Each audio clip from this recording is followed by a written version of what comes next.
through to today.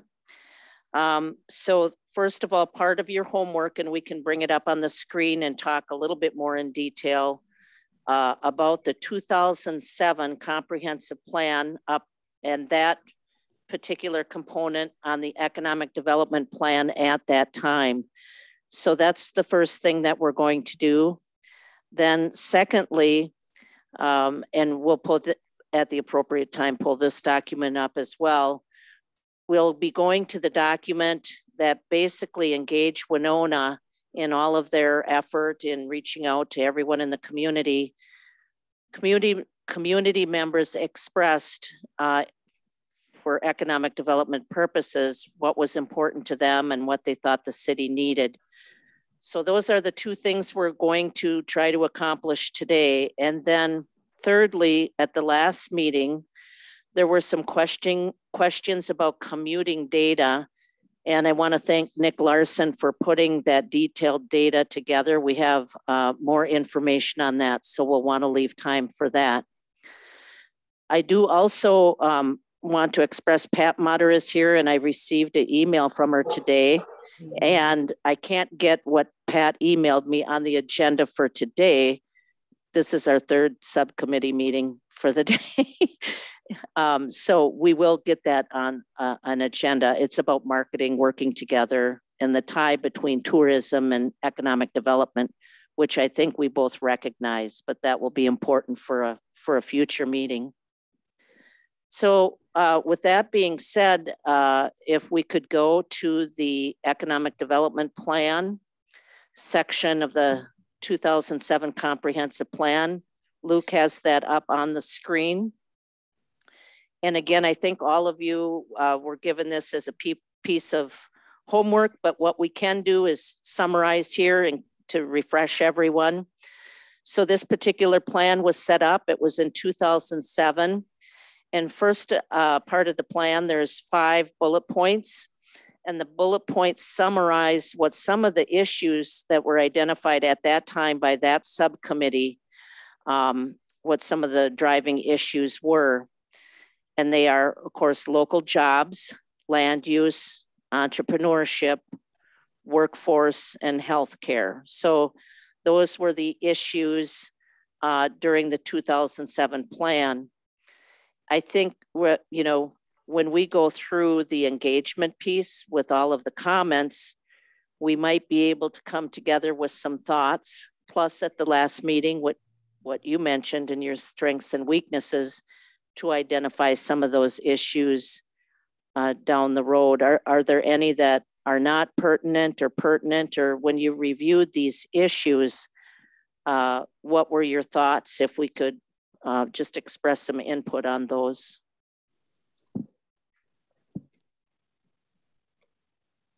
Is entrepreneurship an issue?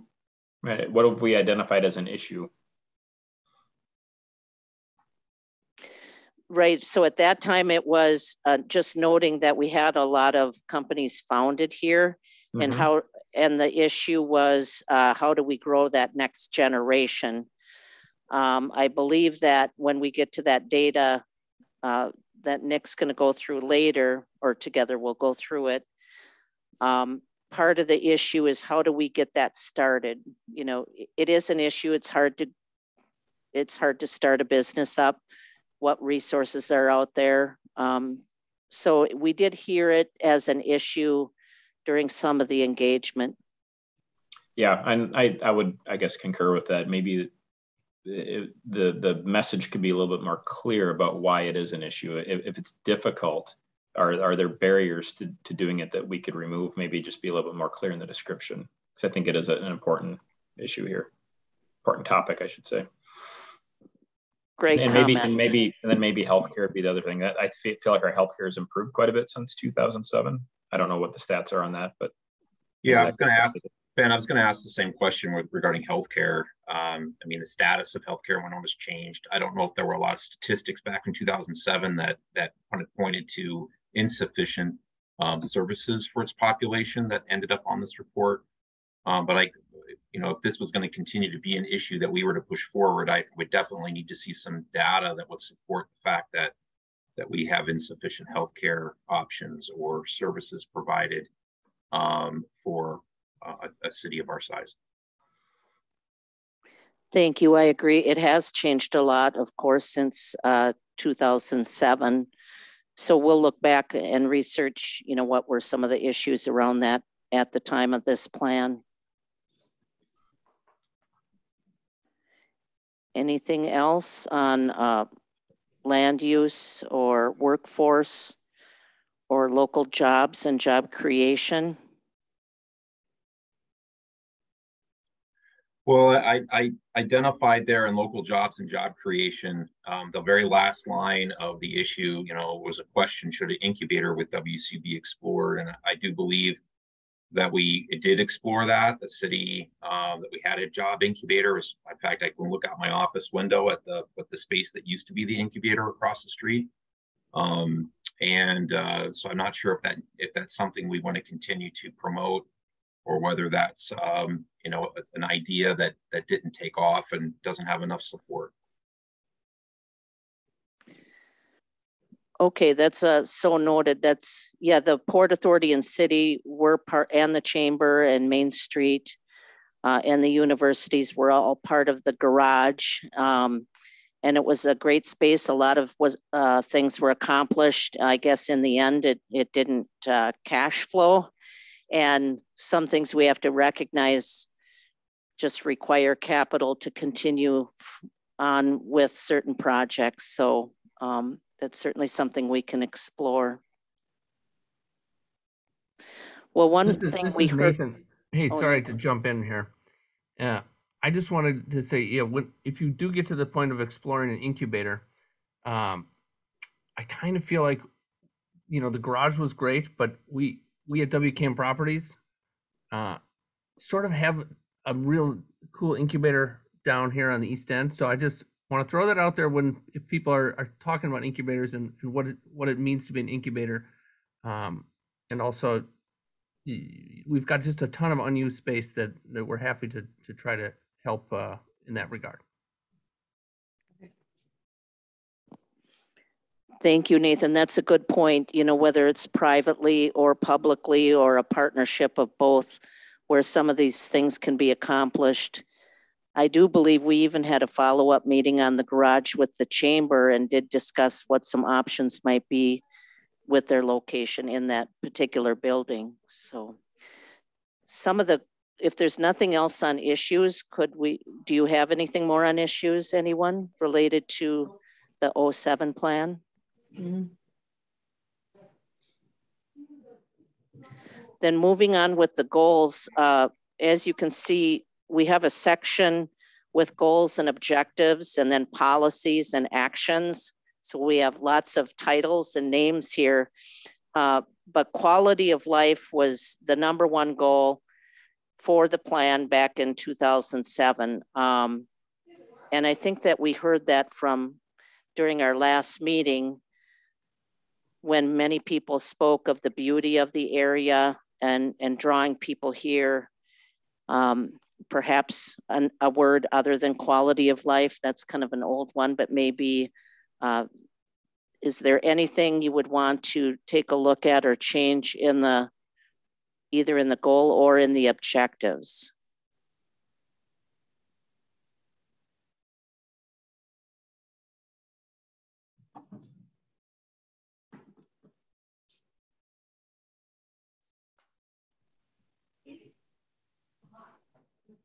So it seems pertinent that might still be a goal of making sure that we remain and move forward with more in that regard.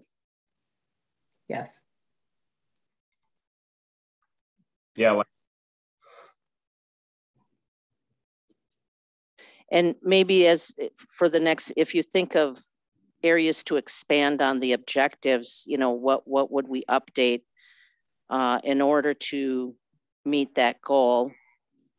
We have some pretty general terms there, but for example, #1, highlight in all marketing and promotional activities Winona's excellent healthcare, educational, and recreational facilities. Well, that's great, but I think one thing we heard earlier, and that will be a topic, is why don't we all try to promote together, because we have many organizations doing marketing and focusing together on that. That was brought up, I know it, as a something that we could improve on. So. And just so I'm clear on purpose, when we talk about quality of life, that obviously means a lot of things, but in this perspective of economic development, is that to attract people and businesses here? Is that our goal with this project when we say quality of life? I don't know if it's to draw businesses here. Of course it is. We welcome any new business that would like to start up. We also focus a lot on retaining and expanding the businesses that we already have. I think in today's world, it means more about having a quality of life so we can get employees and entrepreneurs to move here, maybe more so than drawing in a business, but kind of a combination of both. Sure. Business and population and workforce attraction. I remember at one of our first meetings when Jeff talked about that this day and age, anywhere in the world, you can conduct business with somebody else any place in the world. And so what you need to offer your employees is a place where they would like to live for their families, for their health, for their education, that type of thing. And just an example, I'm in Boise. I had to talk to a gal that works for Minnesota Extension out of Minneapolis. She was in Mankato, and we were talking about a rental agreement in Winona. Nobody was where their workplace was, but they were all conducting business and able to finalize things. Great example, Lori. And just, a thought here. I don't know that there's a suggestion, but I mean, we are becoming a virtual society. So maybe jobs aren't here, but the employees are here. They want to live here because of high quality of life, but they're able to, work for a company that's up in the Twin Cities. Mm-hmm. Yeah, and I think that speaks to, we talk about economic development, and I think we have to try to put a lens over this a little bit or broaden it from maybe a more traditional definition, because when you're a business owner and you're trying to run a business in a town, and you're looking for your customers, right? So in a lot of ways, quality of life and economic development go hand in hand. You need a population to have a thriving local economy, and by having that population, businesses come and then they build on themselves. So then you have more employees coming because of the business, and vice versa. So we just have to think about what we need to do as a city to keep the quality of life, keep the great things we have, keep them great, and add, and keep adding to that. I have a lot of notes and scribbles about the various objectives and kind of are the specific wording of really what we want. I think we could talk about that later. But one of the things I'd like to be sure that we go back to are the three main tenets of, that we're trying to work into each one of these various subcommittees, which is equity, technology, and sustainability. And there's occasional mentions here of maybe some sustainable energy in construction and things like that. But we might want to take a look at how we look at these various objectives from those three lenses as well. Mm-hmm. That's a great point. I think Luke is going to comment briefly about those three and the purpose. Yeah, I love hearing that, a subcommittee member is already the one holding our feet to the fire rather than us having to come out and ask it. The intention was that, we as city staff were going to be making sure that every subcommittee is intentionally responding to those three theme topics because they're so important. And we didn't pull them out to be individual subcommittees because we want them interwoven. And so I love hearing, Chris, that you're already saying, hey, how can we expand on those? How can we enhance those? And I think that the quality of life goal here is a really great example of one where we know talking about sustainability, equity, and technology is a way to enhance quality of life for the future. So thanks for calling that out right away. That's exactly right.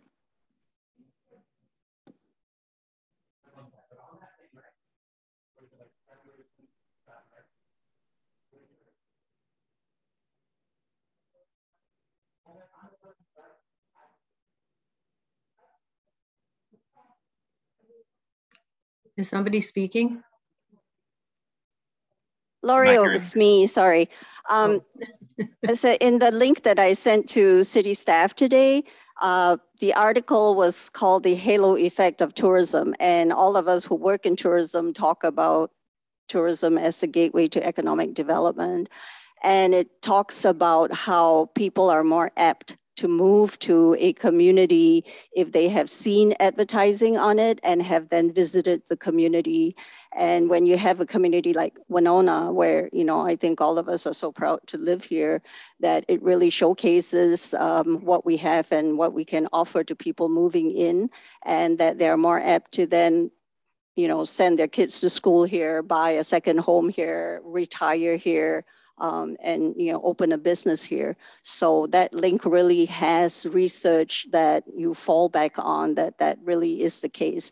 And that's why I think it's really important that we have that one message that all of us use in order to try and do not just recruitment, but also retention. The other thing that has been really top of mind for those of us who work in tourism is research on remote workers. You know, when we talk about you being able to work anywhere in the world, why Winona? And we have that kind of a community that they really can come and still work from here, but have that great quality of life. And I know, talking to Mike Chickanowski, you know, Port Authority, we've talked about that a lot of, this is the kind of community where you want to play is where you want to live. So focus on that.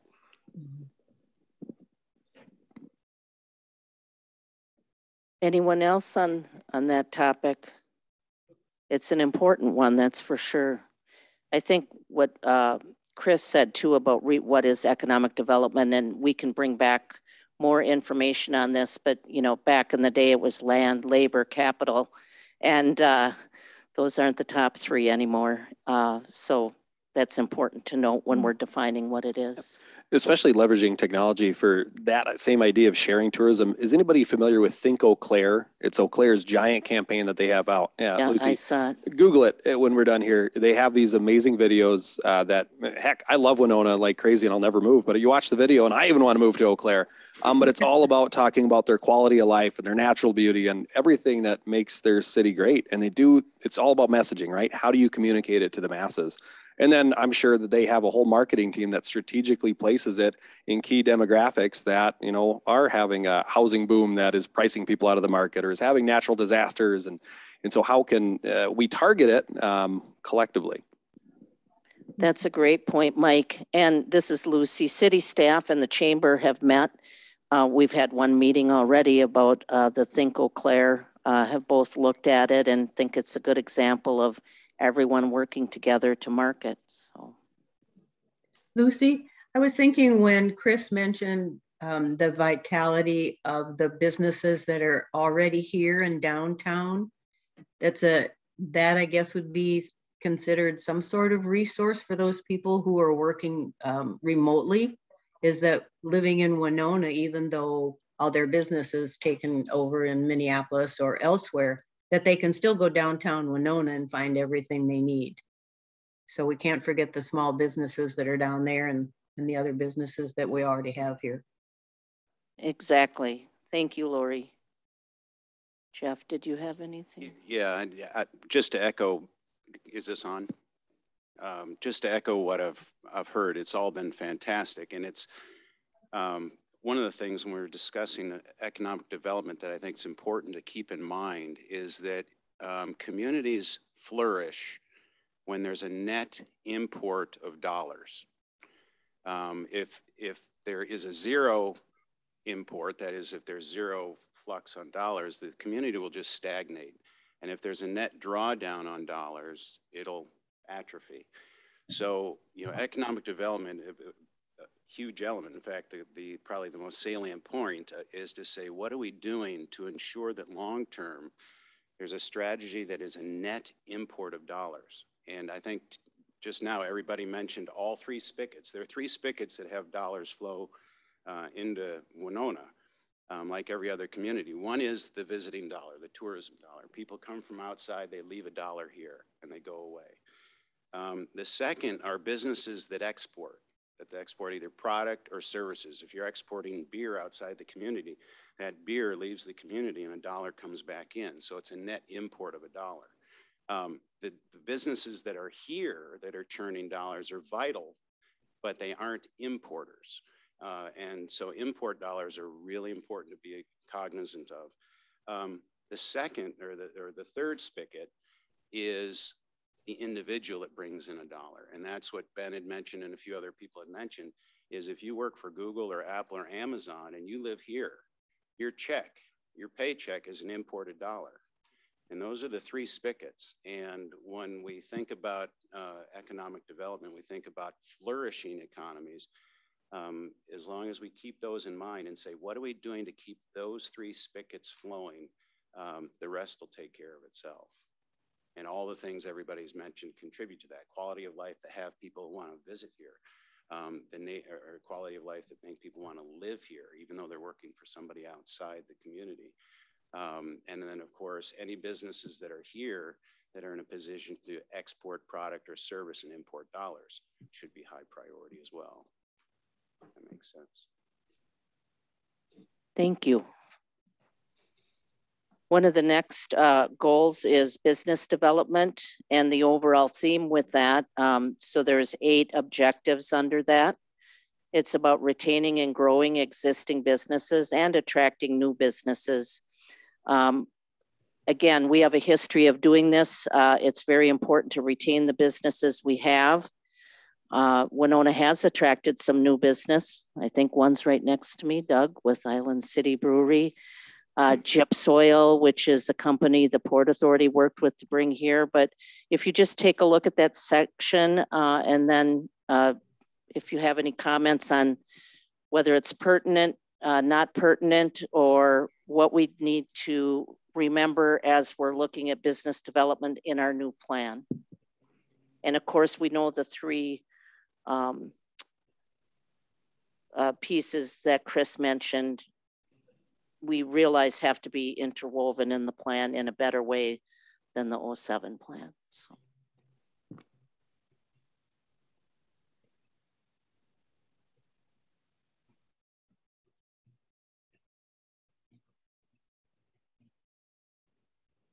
Yeah, I guess the only, in this particular segment, I think that we're going to end up flushing this out with a lot of technology, a lot of looks at what we can do from a technological standpoint to, during the development process to bring businesses here. So I think that this is going to be one of those sections that we spent some time on in that regard. Broadband infrastructure maps, everything from EV charging to green energy during construction, and a lot of other things which feed back to the quality of life as well. But that new businesses or businesses starting up or attracting larger businesses to come into town, we have to be sure that we have the technological infrastructure to support those. And tourism is mentioned within this particular goal in number 6. I think that Visit Winona has done an excellent job of developing our tourism strategy since this plan was developed. But of course, continuing to move forward, and then we're hearing marketing as a group, similar to the Eau Claire message, might be something to look into. Business growth inhibitors, right? We look at, it has to be workforce. I hear it every single day, and yes, I'm in the industry, so I'm probably biased, but every single company wants to grow. They want to expand. Just talked with a client who said, we need 150 additional people for a special project. They're just not here. And so if we're looking at a sustainability, how can we utilize everybody who's already in our community? And just talking to so many of these college students who they go and they leave and they go somewhere else because they just didn't know about the other opportunities. So how collectively can we get the word out more? My in-laws, they live in Denver, and every year, well, pre-COVID, they had Open Doors Denver. And it's a thing where businesses and museums and could be here, the locks and dams, anything and everything that's usually closed off to the public, government buildings, whatever. It's a peek behind the curtain. I love my job because I get to go and tour the most amazing companies and get that look. And I just want to scream from the rooftops to some of these college students, like, don't look anywhere else. We have an abundance of amazing opportunities right here. So how can we, again, have that collaboration to say, all right, here's the time, and right, whether it's April or May or probably even sooner, every single year before these students are thinking about departing town, to say, all right, this is a behind the scenes look at what do we have. Because a job fair with a table and a couple of trinkets, it's not going to do it. They want to see the hands-on. Great suggestion. Yeah, I like that, Mike. I just got done with a conversation with a St. Mary's recent, just graduated, and was a new full-time job employee with us. And I was asking her why she, chose to stay in Winona, and, you've got options to move other places. Why Winona? And she loves the community. She wasn't from here. She came here and wanted to stay in this community. But I don't know that she's aware of all the job opportunities, but it was just kind of coincidental that I just ran into this person. I think people would love to stay here if we showed them the way. Good example. And then as you think of more, bring them to the next meeting. The next one, I think we all know that investing in recreation and cultural amenities is important. This was the particular policy and action done back in 2007. I think if we go back, we mentioned that 85% of what was listed in the previous comprehensive plan was implemented, including a lot of things within this recreational and cultural amenity area, but there's a lot to finish as well. We finally had an updated comprehensive parks plan, which the city hadn't had in, I think, 50 years. Now it's about implementation and then keeping everything current. So if you take a look at that, and if you have any comments, additions, something that's not pertinent anymore, just let us know. Lucy, part of that was, and we're talking about partnerships, and maybe that'll come up next or in the what we got when Engage Winona went out and talked to the community, was the partnerships. And I always think about FIND, and if we're talking having banners out or signage and trying to help folks get around Winona, we only have it in English. And what do we do about the Hmongs and the people who speak Spanish? I think that would be something that maybe they could help us with, Project FIND. Thank you, Lori. Great suggestion.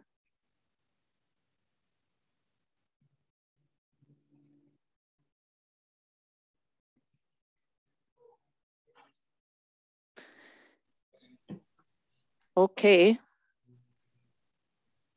One of the particular actions mentioned in the last plan, number 2, is to support and expand the composite material cluster. That was listed as very important in the 2007 plan.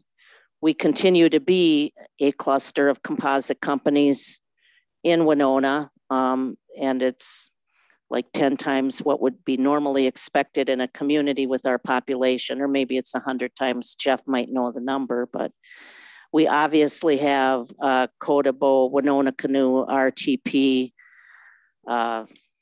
Salve, the list goes on. Yep, so. We did do specific marketing for that many years ago when I started at the city, and it was part of the reason that Winona State was able to offer their engineering degree in composite materials. So I think all those graduates, most of those graduates are hired by Winona companies if they want to stay here, so. Are you advocating that it be brought out as a specific notation in the new plan, Lucy? No, I'm wondering what the group thinks, if it should remain in the plan, or are there other clusters that are also important? Should it be just composite? Should it be others? I guess we're looking for the committee to provide that input. Can anybody speak on? Still have the, oh, sorry. Go ahead. I was going to ask if anyone can speak on, maybe Jeff can, is anything changed since 07? Is it still that, you know, similar stats as far as it being that vital here in our community? This is Jeff. It is still a substantial portion of the workforce, or a disproportional size, I should say, relative to communities our size. So it is something we want to pay attention to there.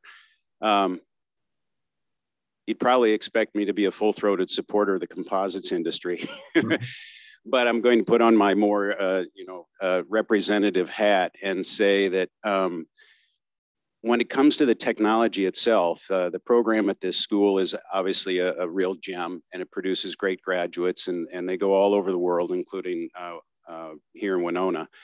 But the headwinds that the composite cluster encounters is not any different from any of the other businesses in the area. Technical know-how, innovations around composites is not their shortfall. The challenge is labor and space. It's finding good workforce, and it's finding space to occupy. And so I think rather than getting too caught up in the specificity of composites, economic development should look more generally at the issues of labor limitations, the nature of labor, what we need to do to house labor, encourage it to live here, all of that. And then occupancy cost. These businesses need to grow, and they need to grow cost effectively, and space usage is huge. So all that to say is, as impressive as our composites program is, the greatest challenge, or our cluster is, the greatest challenge we face is not technical. It's the same thing that every other business in Winona faces.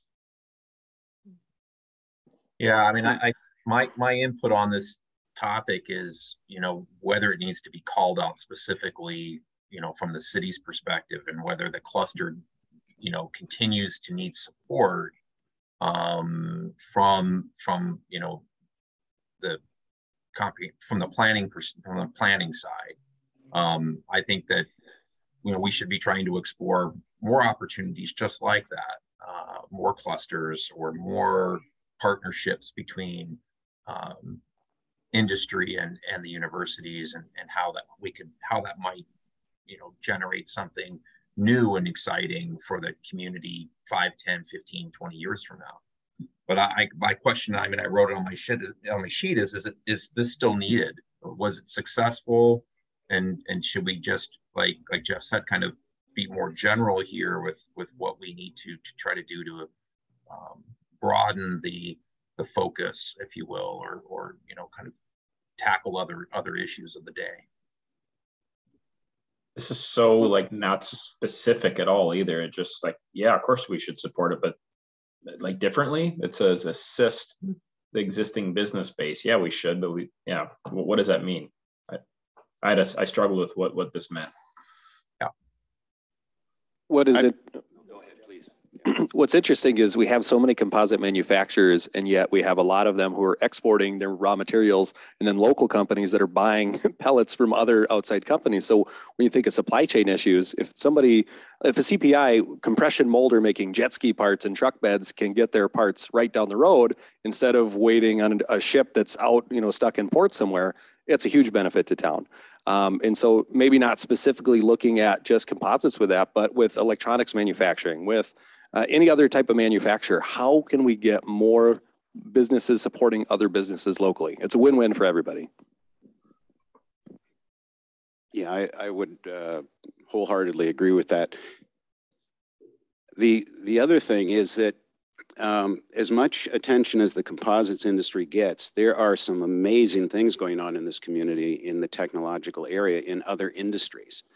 And I think the opportunity for us collectively, initiating an economic development push is not to say, what can we do to climb inside any particular business and elevate its technology? I don't think we're really in a very good, strong position to do that. The businesses know how to do that themselves. They're closest to the technology, they're closest to the innovation. We should ask them what the impediment is, and very likely it'll be investment dollars. It'll be other things that are pretty predictable. But where I do think we can help and where this can benefit us, not only from a composite standpoint, but every other industry, is these are gems of innovation that are really strong branding when we go out into the world. Because there's so many parts of the world that we want to recruit employees from, visitors from, businesses from, that might consider us a flyover city. Say, well, what really can be going on in Winona? Well, let me tell you, we've got world-class printing on the west end of town. We've got world-class sweater making. We've got world-class machining going on at Fastenal. We've got world-class stuff going on in this town. And it's not just composites, it's that we are a community that embraces innovation, and we embrace it at all levels of our community, whether it's the way we run our government, it's the way we connect our houses to internet, it's the way that we each run our businesses. And that messaging is powerful when you go out into the world. Nobody wants to move to a technological backwater. They want to move to a backwater and have high-speed internet connection. Exactly. So they can watch eagles and herons while they're transacting with their business all over the world. So I think rather than focusing on the cluster, thinking this cluster or any other, and saying we're going to help that cluster technically, we should feature them as gems in the crown of our innovative crown, as it were. Great. I think we have that message clear. For time's sake, I'm going to start combining a few, and we may want to park one until city staff can take the time to read what Pat Mutter sent us just today. But the next two, pursue development of a downtown conference or performing arts center, and then development of a regional tourism strategy. They both have a lot to do with one another, those particular policies. And we also, in this comprehensive plan, we have another subcommittee that we didn't have before called Transformative Projects. So a transformative project could be a conference center. The idea is if that takes up all of our time and that's all we talk about, are we really focusing on economic development like we should? But I'm open to taking comments on conference center. And I think we all know that we've already heard that regionally, not only a regional tourism strategy, but just a regional Winona strategy. Maybe I would suggest that from everything we've heard so far in number 4. Are there any other comments on those two? Yeah, I do want to say conference centers do require support. They don't cash flow generally on their own. Maybe someone can provide an example of one that does. You know, you can't count maybe Nashville in that, but I know that in Minnesota, when we look at Rochester, Mankato, St. Cloud, and places that have a conference or convention center, taxpayers must help to support that. But it does bring in people. And Pat always said what we would need, what size center, 400 or 500? Yeah, 500. Yeah. One thing when you have a conference, downtown conference area, is you have to have the hotels and the restaurants and all that to support having people come in for a conference. Performing arts center might be a little bit easier. We do have a lot of fine and performing arts groups in Winona. But I think it's something to look at. Why not? Let's not discount it without looking at it.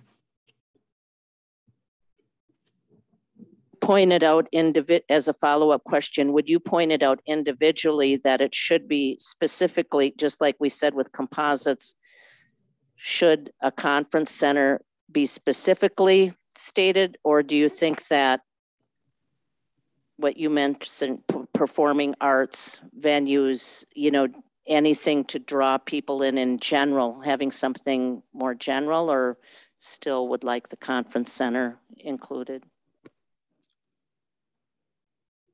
say Performing Arts Center and Right. Conference Center. Could we put that aside to look at more closely later? I think it could have to do even with what we're providing people who will not work here but would like to live here. Another amenity that we can offer them. That's a great idea, Lori. I'm sake,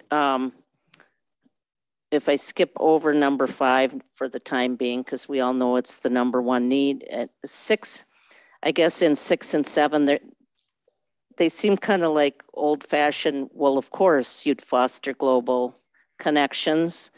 And of course, you'd strengthen partnerships. They kind of seem like they're, do they really need to be their own, unless there's something specific there?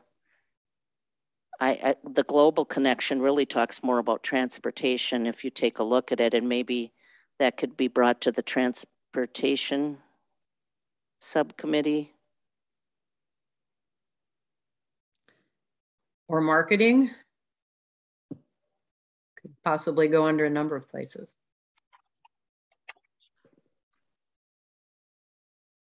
And finally, just wait.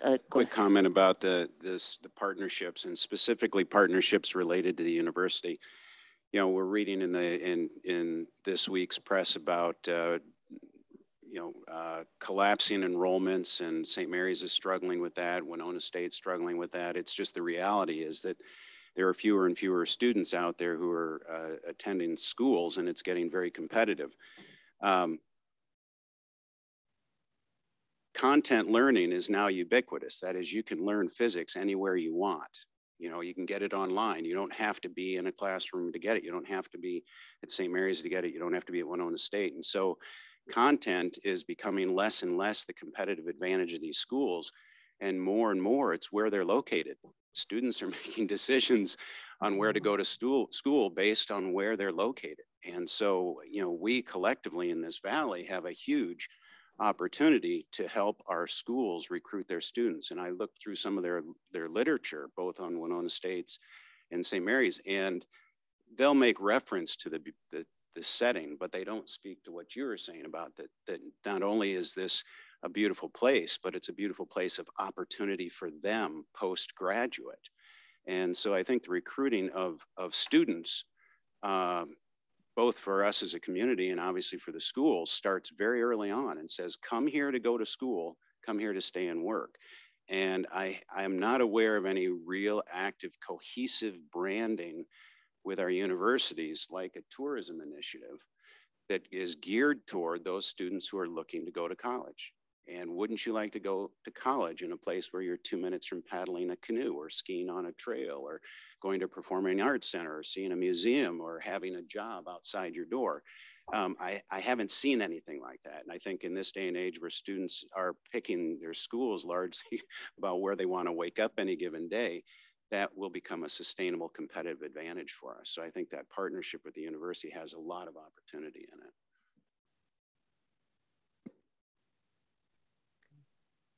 Jeff, I completely agree. In fact, I have similar notes about kind of connecting our kind of the whatever we end up, you know, in terms of from a city's perspective on the tourism strategy or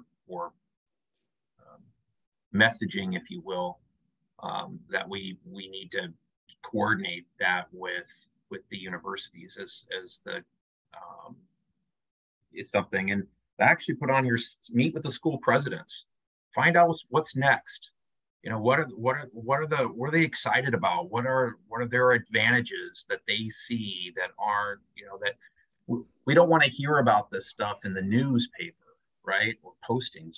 If we're going to have a strategy that incorporates the universities in a partnership, we should be having a direct conversation with the decision makers and the people, you know, in those schools that have a direct connection to, you know, what are they struggling with? And yes, enrollment, right? My wife works at director level at Winona State, and it's a constant concern what they're doing, not just to recruit, but to retain students.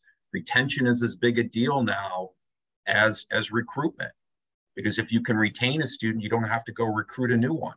So, you know, reducing retention rate, you know, increasing your retention rate is also important. So those were notes I had there, and maybe we should maybe flesh that out a bit more in this process in terms of what we end up with goals. This is Pat. I just want to interject that we do have systems within the universities that we talk to them. We meet with admissions office and also with the alumni office, and we provide information to incoming students. We have vendor booths when they go and do recruitment. And we also have sessions where we meet with the parents and with freshmen. So I think we've done a lot of that in the past few years. And we also highlight safety, which to parents is a really big deal when they come here. So, and I think for students to know that they have the ability to really enjoy the environment and to participate in internships and volunteer at various organizations, that's one of the things we do as Visit Winona, work with the universities and have been for years now. So. Excellent. Well, thank you for doing that. And the safety is a massive issue. You've probably been reading in the press what's going on in Texas. And, you know, every parent that sends their child off to whether it's grade school or university wants their paramount concern is their safety and well-being. And, you know, we are a safe community, and it's a place that a parent can send somebody and know that they're going to be okay. Thank you. I think we got the message on that. Number 5 is workforce training strategies, and both Luke and I are so embarrassed at what that says. We'd like to just rework it and bring it back to you. It's obviously dated and doesn't fit with, I mean, there's some good points there, but they're not written very well at all. So you can read it and you get what I mean. Mm-hmm. How else do I put that? We are open to ideas for workforce training, but we'll bring something back on that specifically. The next thing we're going to do is talk about the engagement that was done over a long period of time with over 2,000 people participating in input. And what Marcia from Engage Winona did is she, oh, I grabbed the wrong one. I have my housing one. We had quite a few meetings today. I'm sure I have a, Nick, you'll have to. This is the right one. Right. You're okay, Lucy. Well, I didn't have it in front of me and I can't read the screen. Oh. but I think Nick is going to go through what there's 1, 2, 3, 4, 5. There's kind of 6 main issue and idea areas. And, oh, yep.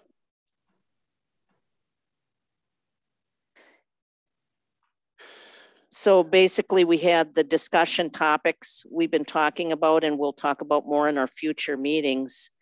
But what we wanted to kind of get to today was that issues and ideas and comments that were heard and how strongly the group feels about the categorization of them, and, you know, whether that's one of the components in the economic development piece of the plan, or if it goes back to one of the things we already talked about in the previous plan. Good afternoon, everybody. So as Lucy mentioned, this is from Engage Winona. Is if you had time to look through it, you'll see there's quite a few repeating themes along with some overlap of ideas from the Engage Winona piece back to the 2007 comprehensive plan. So I just wanted to point out within issues and ideas, point number 1, support for entrepreneurs and startups, just a couple of newer themes that have come out of this and then capture everybody else's ideas. So one thing that was brought up with the community engagement in terms of startups is commercial kitchens and potentially a commercial kitchen incubator. Another part of that was, and we brought this up earlier, is starting a new business, it's tough, it's risky. And one of the ideas is bringing up incentives. Well, what type of incentives could the city look at or the community look at to remove some of that risk? So off of point number one of support for entrepreneurs and startups, just curious of anybody's thoughts or feelings from the engagement piece.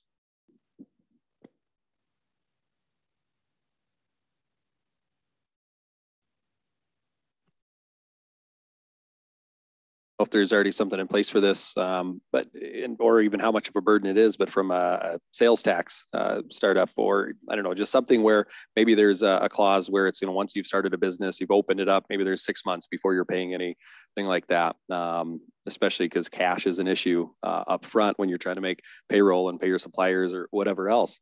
So yeah, maybe there's a 3-month window, 6-month window, a 1-year window where it's incentivized that way.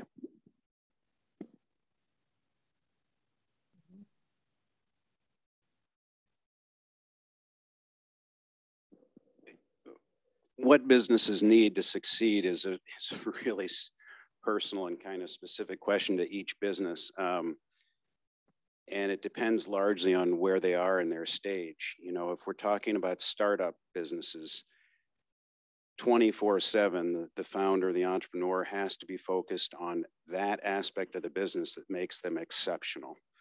Whether it's a technology issue, a service issue, product issue, whatever it is, they have to focus on that.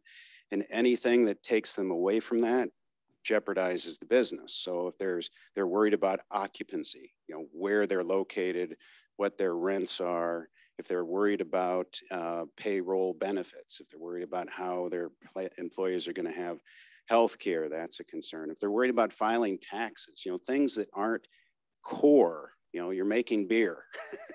You want to be left to make your beer because that's what is very specific to your success.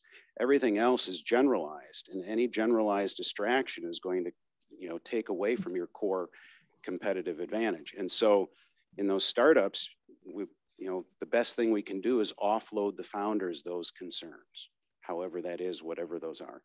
As they're scaling, they've got their legs under them. There are other things, but still, it's going to be a labor management issue. It's going to be an Nathan talks about WKM. That was an incubator for us, and it was a wonderful incubator for us. It was cost-effective property, space where it was expandable, and it took that headache off our shoulders. So, it's every stage of business needs something, and I think it's incumbent upon us, if we are truly committed to helping these businesses, is to be close to them at each of those stages and simply ask, what is taking you off your core competency and how can we help you with that? And Doug, being that you're an entrepreneur, would you like to? Yeah, I could definitely speak to that. I mean, there's a lot of days where I get away from the focus of, making the beer and marketing our product and having to do taxes and payroll and fixing things.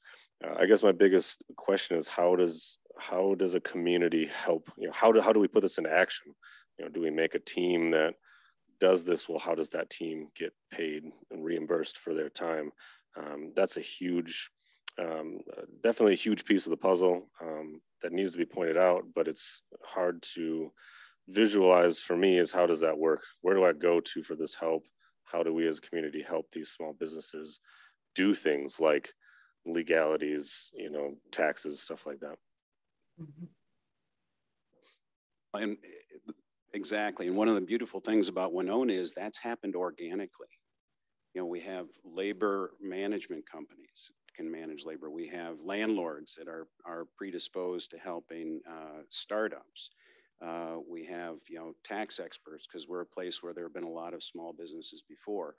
But each entrepreneur has to discover those themselves. And if we become or provide some kind of brokerage service where they come to you and they know right where to go to get to look at property, or where they go to get contract labor, and better yet, any kind of help or capital that might go toward those things.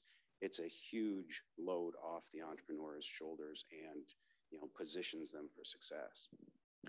I serve as the chair for the Economic Development Committee with the Chamber of Commerce, and we just came out with an updated version of a start a business book. And so it has a one-stop shop for all your resources, and it's found digitally as well.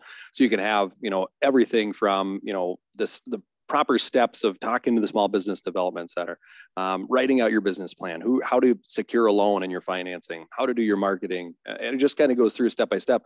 Then the awesome part is there's links and resources for 5 or 6 different lawyers in town that could act as your legal guidance. Here are your payroll experts. Here are your all the different examples. So it is kind of nice. It's just kind of getting the word out. How does somebody get it into their hands? This is Lucy, and I have to say I won't say how many years here at the city, what the chamber did with their economic development committee in this how to start a business guide, and I've read hundreds of them over my career. Kudos, man, that really is a good plan that was put together. And it's on the chamber webpage, and we're going to get it up on our Port Authority webpage too. And it's a really good guide. So as a start.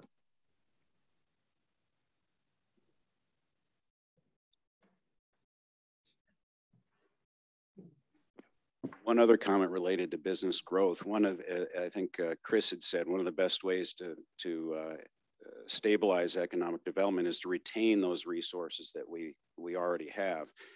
And Winona is at an interesting cusp now that there are a lot of generational changes in businesses that are going between generations. And not all are going to the next generation, they're getting acquired. And one of the biggest risks that we face is that these businesses get acquired by outside interests and move away. And so something that we want to be cognizant of is businesses that may be in play and what we can do as a community to help keep them here by having local investment in them and retaining them for the community.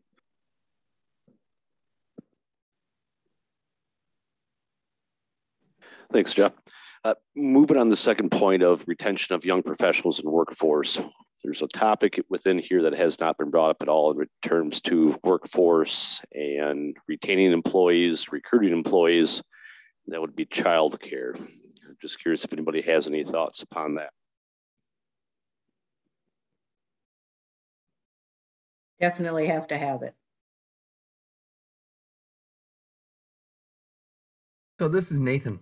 I'll just chime in real quick here. Ben and I also serve together on the board of the Winona YMCA, and we have been hearing for a long time about how a dire need there is for childcare in the community. And so we've been trying to help solve that problem. The YMCA is actually the largest childcare provider in the country. It's something that Ys excel at. And so we figured, why can't we be part of that solution? But we've actually been reaching out to a lot of childcares lately, and where they used to have multi-year waiting lists, we're finding that actually right now, specifically, there's a lot of actually availability. So it's interesting what has changed in the last 2 years. I don't know if it's the fact that through the pandemic, people made other plans, or there have been a few in-home daycares that have opened up. I know Winona State's trying to restart their program. It has a lot of availability. So I just wanted to put that out there, that actually the boots on the ground right now are saying that there is some availability, and the need is not as strong as it was a couple of years ago. Sadly, some of the statistics show that the reason that's happening is many of the women left the workforce so they could stay home and take care of their children. So it would be great if we could get enough childcare out there so they could go back to work. Your point, maybe there's not a shortage, but there's a perception of shortage. And so a lot of people aren't even pursuing it because they think, well, it's too hard, it's too expensive, we'll never do it. So is there a Expedia for childcare options, right? Go shopping and see who are the providers, who's available, what their prices are, where they're located, 5-star reviews. I don't know. And let's face it, it's very expensive, and families are faced with the decision, does it make sense to go to work if all 75% of the money is going to childcare? So what can the city do to help lessen that cost? I mean, what would the city's involvement be other than helping advertise market services? This is Lucy. I'm not sure if it's a city role, but we certainly hear it. And we have been working with the school district who got a grant to look into this matter further. You know, and it isn't just about building a big, huge center. What we're seeing is there's a lot of in-home daycare providers who are kind of aging out and not a lot of new ones going in. After having a niece open an in-home daycare, I kind of know why. It's good there's regulations to some degree, but some of them are pretty challenging, and maybe some fostering of getting new entry-level daycare providers in that sector might be helpful. Lucy, where does the licensing come from? Is that at the city, county, or state level? It's Winona County. Well, they work with Winona County, but they have state certain license. State regulations. Well, I guess let me reframe this question in terms of childcare. Is it the feeling or the thought or the knowledge that childcare is a barrier to economic development, business growth, workforce? I guess. Look at equity.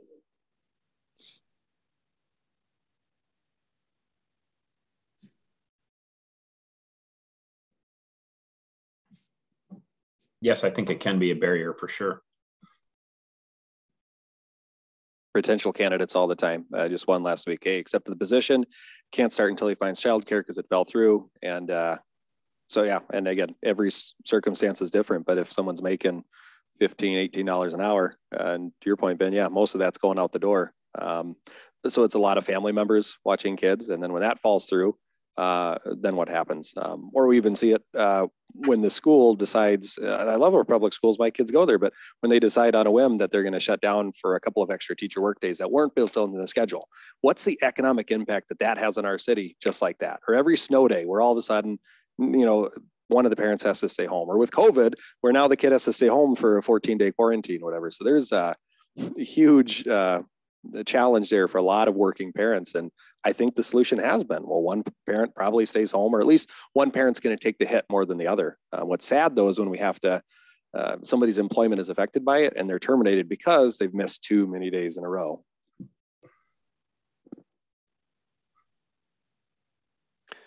Thank you. A couple of other items within remaining on 2 and 3, we've already kind of hit on with infrastructure, roads, internet, just a better place to live. Number 4, since I've lived here since '98, this always comes up with restaurants and shopping, and you know, bring in big name stores like Kohl's and TJ Maxx, so we don't have to leave Winona to shop. And just a thought, or I guess expand upon and hopefully get some input in terms of one of the tenets of the comp plan of technology is, do we make a charge at the city to utilize technology to track shopping habits? As in, we already know who lives here with all the mobile apps, and when they're leaving someplace, if they're going to La Crosse, do we make it a charge to figure out what they're going to La Crosse for? And then from there, do we use it as a recruiting tool to try to bring that business to Winona? Is that how we utilize technology and to be able to improve economic development? Just hoping for any thoughts on that. I know a lot of times when you travel and you're going to a resort area, it's not TJ Maxx or Kohl's that you want to go and see. You want to see their downtown. You want to look at their cute bakeries, their cute little clothing shops, their little toy stores. So I think a lot of what may bring Winona or people to Winona to visit and then to stay would be that type of thing.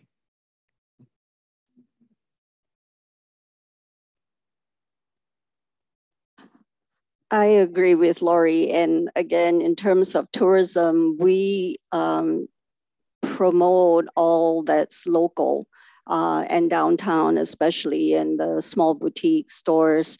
So as far as bringing visitors in, it's not the big name stores, the chain stores that we talk about, because people really want to go downtown and they want to go to the small stores that are local. And speaking of technology and tracking, Visit Winona is looking at bringing in a speaker from a firm called Zardico, and they do real-time visitor tracking.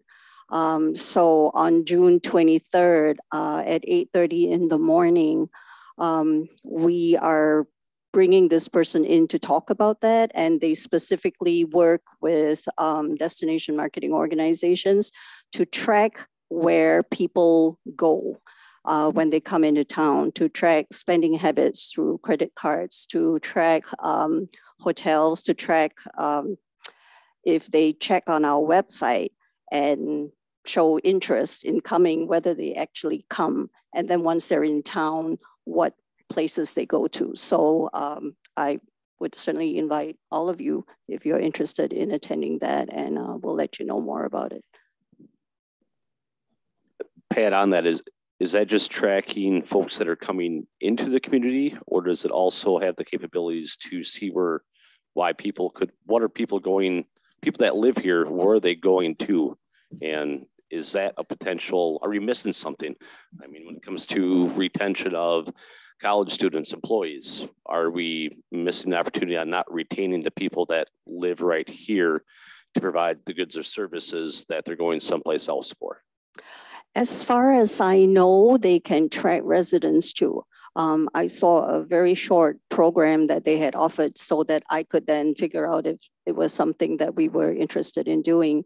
And it was from a community in Texas, and there was questions from residents about having this big festival, and people were coming in and really, again, using up or going to spaces that the residents felt that they were, missing out on because all the people were coming in to attend festivals.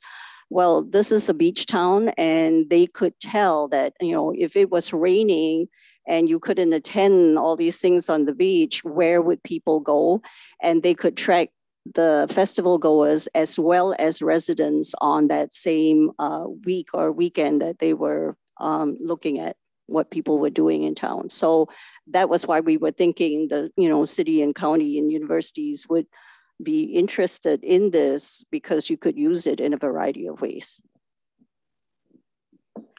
Thanks, Pat. Huge kudos to the city for revamping the food truck licensing. I think having that forward thinking is huge. Are there other ways that we can continue to be flexible with things like that, right? So the idea of, especially with workforce shortages, can you have two restaurants that share the same kitchen, share the same liquor license, but have two completely different fields? One side's a German beer hall, one side's an Italian restaurant, right? But you have less overhead, less staff, payroll, everything like that. So again, I don't know what the current licensing requirements look like, but is there some flexibility to do something like that? Or a food hall?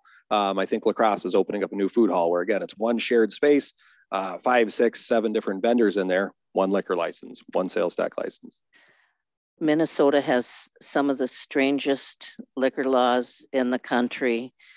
I think Doug can't serve food. So there's some very strange things that could use some work at a state level, definitely.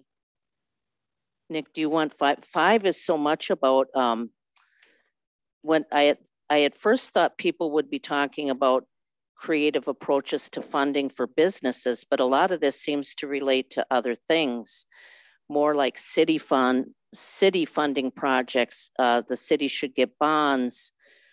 We rely too much on bake sales. The last bullet point on number 5 is a sales tax, a major push on street repairs and bike lanes for the city. So to me, this seems a little bit off topic from economic development, but maybe, and then the top one says keep taxes at a reasonable level. So this particular piece seems a lot about city funding to make sure we continue to have quality of life. I don't know, what are your thoughts on that?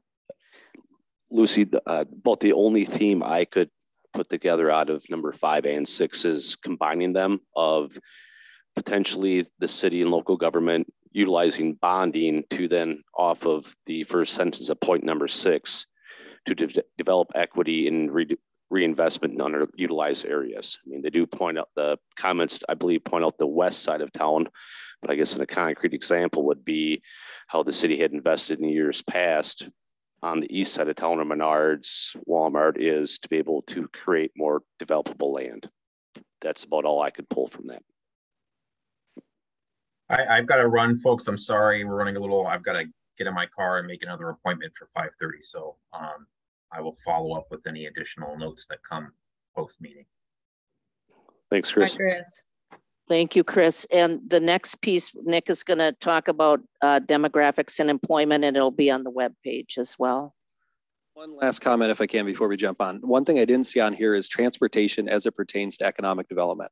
When I think most of our manufacturers are starting at 5, 6 a.m. in the morning, bus lines aren't running until 6, 6:30, 7 o'clock. And again, so it's kind of prohibitive to get to them. And then they stop by 5, 6, 7 o'clock at night. Well, then what about second shift, third shift?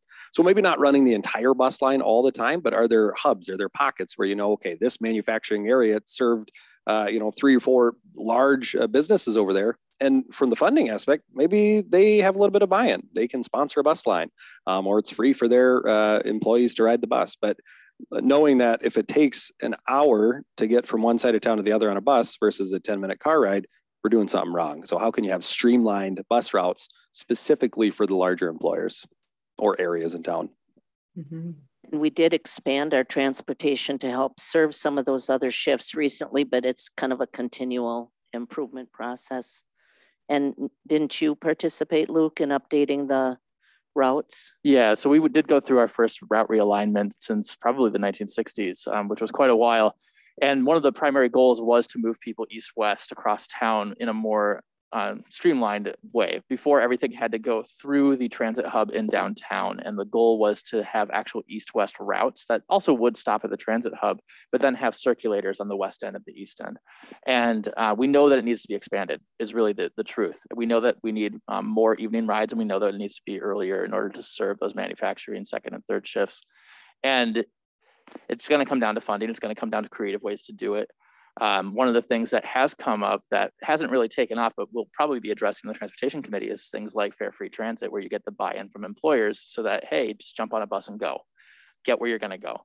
Make it easy so that's an easier option rather than it becoming, oh, I have to go buy a car, which I can't afford to do, which goes to, we were just discussing in the Housing Subcommittee earlier today, what is the actual cost of living when you're in Winona? It's not just housing costs, it's housing and transportation.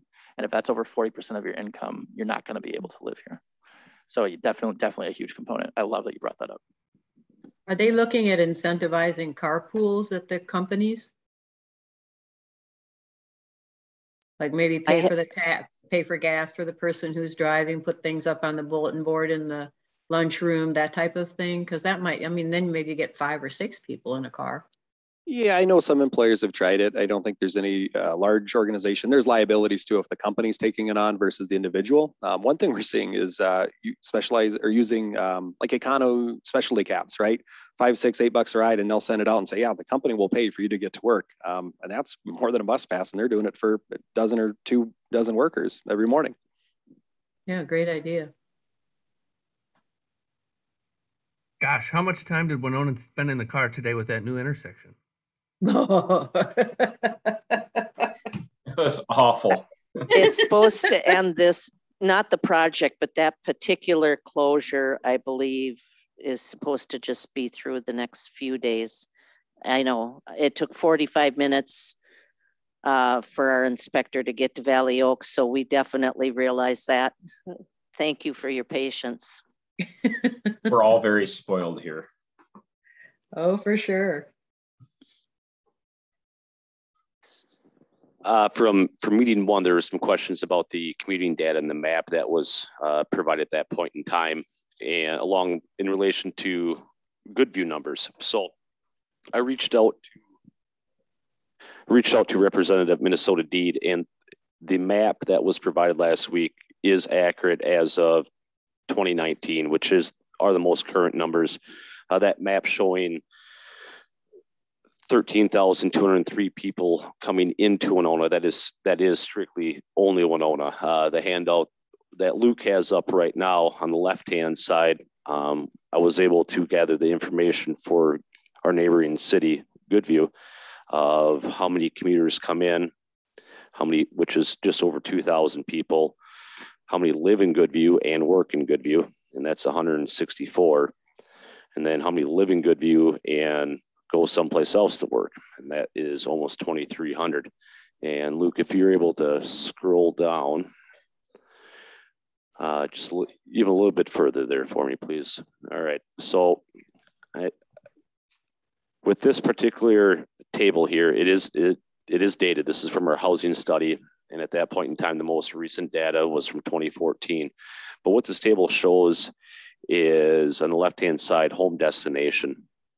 And what that's shown is out of the workforce within our primary market area, which one can think of as a boundary of the Winona School District, is pretty much how this was taken care of back in 2016. So what it's going to show is a bunch of the home destinations. And then on the right-hand column is the work destination. So what this is looking at is people that live within we'll say that the boundaries of the school district. The city of Winona captures 55.2% of that workforce, the individuals living within that area.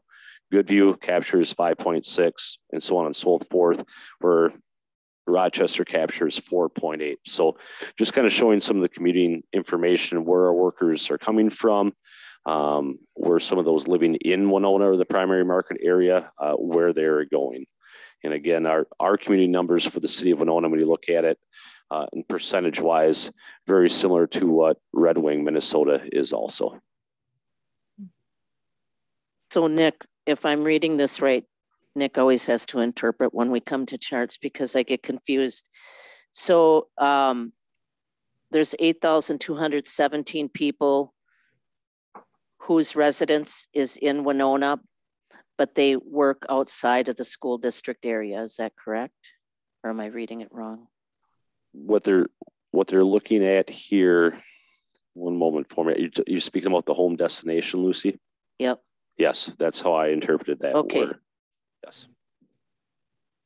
So yeah, the left-hand side of the table shows where workers that are employed in the primary market area live. So for all the employees within the boundaries of the school district, the Winona count is 34.7% of that share.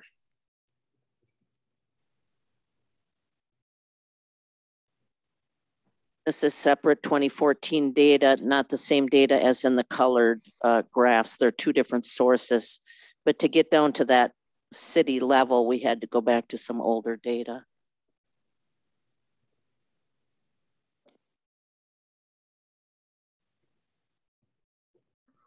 Ben, does that kind of answer your question from our last meeting, what you're looking for there? Yeah. Okay. Yeah. Appreciate that.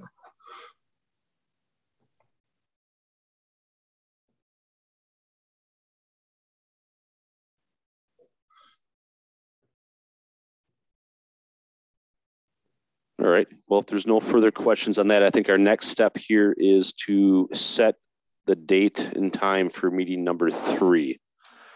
So if everybody has access to their calendar. I was wondering if people could check, on the 15th is when our housing committee meets at this time. What about on Thursday, the 16th? What time?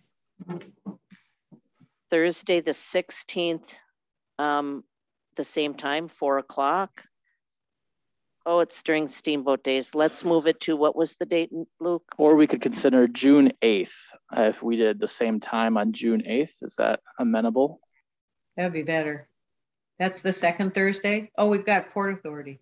June 8th is the second Wednesday. So it's Wednesday, June 8th, 2 weeks from today. Mm-hmm.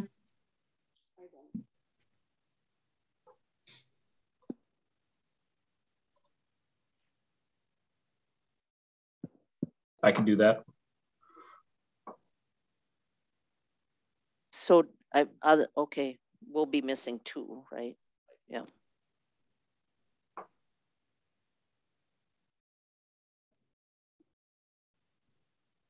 We will go ahead and plan on June 8th at 4 p.m. We do also want to note that for our 4th meeting here on June 21st, we are bringing in Chuck Marone. He is the founder of Strong Towns, which is a national organization focused on sustainable development of cities and how we can be more streamlined and better serving our public. So he is coming to Winona on June 21st. We are tentatively scheduling a 6:30 p.m. presentation and Q&A session with him. That'll be at the Friendship Center. And also tentatively, we are looking at potentially inviting the subcommittees to an 11:30 a.m. session as well. That 11:30 a.m. session would also be streamed on Zoom for you in case you weren't able to make it over the lunch hour. We will send out that information as soon as we have it pegged down. And then also our 5th meeting here, we are looking at bringing in Mark Schultz, who's the Region Labor Market Analyst for Minnesota DEED. So we will also be looking at, we'll set that date when we meet on the 8th. And that is for this subcommittee only, correct?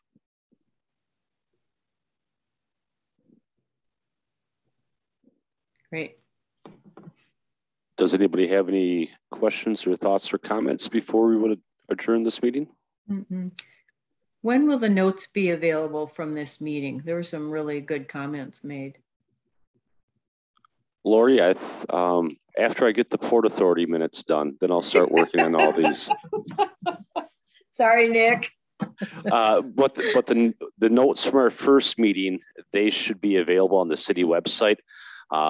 So if you do have the opportunity to look at those, please take a look and make sure that we did not miss to capture anybody's thoughts or comments from the first meeting. And if you can either just make notes for meeting number 3 and let me know, or if you would like, just please email him any comments or added thoughts if you want to from our discussion from meeting 1 or this meeting, so we can have those captured as we move forward. Thank you, everyone. Since you guys are so overloaded, I can't believe the number of meetings that you had today and that you're going to continue to do. Would it be in our best interest to hire someone to take minutes? Get a stenographer or something? It might be worth the penny. We do have a part-time person in community development. The hours of our meetings don't always match up with her availability. But we have added extra staff in community development just to help so that Jane and Christy and all of us can be freed up a little bit more to do that work. But that's a great comment. Oh, yeah. And that's why we're recording all this. So when we do miss it, we can go back and fix our oopses. Mm-hmm. Yeah, because you still have your regular jobs too.